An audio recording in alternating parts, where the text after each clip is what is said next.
జాతీయ భావాలకు అనుగుణంగా పనిచేయాలనే లక్ష్యంతోనే పోటీ నుంచి తప్పుకుంటున్నట్లు టీపీఎస్ సంఘం నేత సాయిరెడ్డి అన్నారు. పోటీ చేయడం వల్ల మరొకరు లాభపడే అవకాశం ఉందన్నారు. పోటీ చేసేందుకు అన్ని ఏర్పాట్లు చేసినప్పటికీ బీజేపీ పెద్దలు చెప్పిన మాటతో సర్వోత్తం రెడ్డికి మద్దతు ఇస్తున్నామన్నారు. సాయిరెడ్డితో మా ప్రతినిధి రామకృష్ణ పూర్తి అప్డేట్స్ అందిస్తారు. ఎమ్మెల్సీ ఎన్నికల్లో విజయం సాధించి మండలిలో తమ సత్తా చాటాలని బీజేపీ ప్రయత్నం చేస్తుంది. అందుకు తగ్గట్టుగానే ముందుగానే అభ్యర్థులను ప్రకటించి అభ్యర్థులు కూడా ప్రచారంలో ముందుకు దూసుకుపోతున్నారు. అయితే నల్లగొండ, ఖమ్మం, వరంగల్ నుంచి పోటీ చేస్తున్న సర్వోత్తమ రెడ్డి మన మధ్య ఉన్నాడు. ఆయన అడిగిస్తుంది. సార్ చెప్పండి, మీరు పోటీలో నిలవాలని మొదటి నుంచి భావించారు, అందుకు తగ్గట్టు ఏర్పాట్లు చేసుకున్నారు. మరి ఇప్పుడు తగ్గడానికి కారణాలు?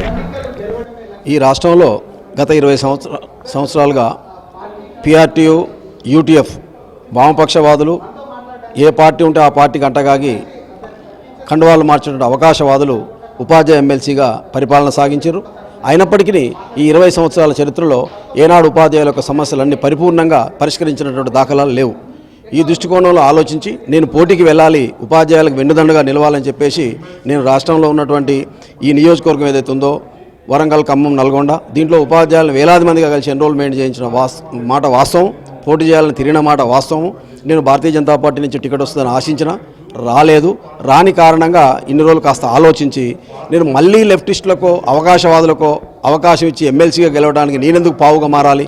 కాబట్టి జాతీయవాదిగా ఇన్ని సంవత్సరాలు పనిచేసి జాతీయవాదులకే నేను మద్దతు ఇవ్వాలనే ఉద్దేశంతో జాతీయవాద పార్టీ అయినటువంటి భారతీయ జనతా పార్టీకి, అట్లాగే దేశంలో ఉన్నటువంటి మన ప్రధాని నరేంద్ర మోడీ యొక్క ఆ యొక్క కృషికి, ఆయన చేసే కష్టాన్ని చూసి ఇటీవల కాలంలో ఒక 12 లక్షల వరకు ఉపాధ్యాయులకు కూడా ఐటీలో ఎగ్జామ్షన్ ఇచ్చిండు. కాబట్టి ఇవన్నీ చూసి ఏదో ఒక నేషనల్ పార్టీ ద్వారానైతేనే ఈ సమస్యలు సాల్వ్ అవుతాయి అన్న ఉద్దేశంతో నేను పోటీ నుంచి విరమించుకోవడం జరిగింది.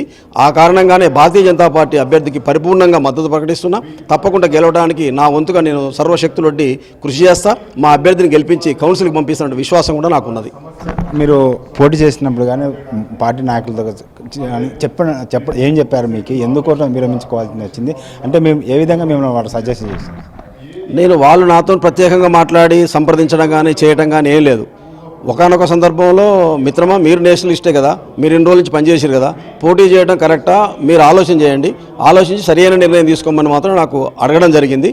అడిగిన సందర్భంలో నేను కూడా ఆలోచించుకున్నాను. 2-3 రోజులు ఆలోచించుకున్న తర్వాత నేషనలిస్ట్గా నేను పనిచేస్తూ మళ్ళీ కమ్యూనిస్టులకు ఇంకెవరికి అవకాశం ఇవ్వడం సరైనది కాదన్న ఉద్దేశంతో నేను స్వయంగా స్వతంత్రంగా నా ఆలోచనతోనే నేను ఇప్పుడు ఉపసంహరించుకోవడం జరిగింది. ఎందుకంటే నాకు 60 సంవత్సరాలు, ఇవాళ 45 సంవత్సరాలుగా ఈ ఉద్యమంలో పనిచేస్తున్నా, ఎన్నోసార్లు లాఠీ దెబ్బలు తిన్నా, కమ్యూనిస్టులతో దెబ్బలు తిన్నా, ఇవన్నీ ఉత్తనే పోవు. మళ్ళీ నేను ఎవరి చేతనైతే దాడులకు గురైనో మళ్ళీ వాడికి అధికారాన్ని అప్పచెప్పడం నాకు నచ్చలేదు. ససేమిరా అభ్యర్థి ఎవరైనా కానీ సిద్ధాంతం ముఖ్యం.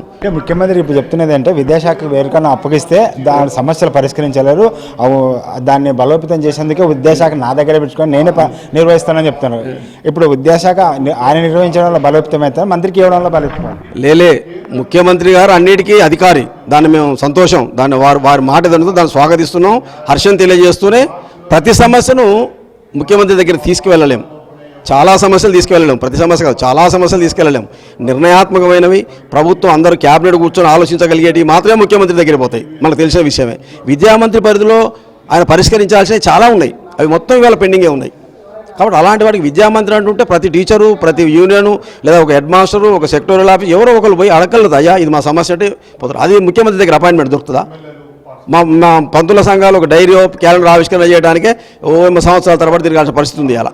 కాబట్టి సమస్య గురించి రిప్రజెంటేషన్ చేయడానికి ఆయన అపాయింట్మెంట్ దొరకదు. ప్రతి సమస్య పట్టుకొని ఎడబోతారు, మా ఉపాధ్యాయులు పోలేరు. అదే విద్యామంత్రి అనుకోండి, మాకు హెడ్, మాకు ఒక బాస్, ఒక తండ్రి లాంటి వాడు లేదా ఒక తల్లి లాంటి వాడు, మేము ఈజీగా పోగలుగుతాం. కాబట్టి మాకు విద్యామంత్రి ఇమ్మీడియట్గా చేస్తే సగం సమస్యలు వస్తాయి. రాబోయే రోజుల్లో ఉపాధ్యాయుల గౌరవంతో పాటు వారి యొక్క సమస్యల పరిష్కారం కోసం పరిష్కరించడం కాదు, జాతీయ భావన గల వారితో పనిచేయడం వల్ల సమస్యల పరిష్కారం అవుతామనే ఉద్దేశంతోనే మద్దతు ఇస్తున్నట్లు సాయిరెడ్డి చెప్తున్నాడు. కెమెరామెన్ మహేష్తో రామకృష్ణ, HMTV, హైదరాబాద్.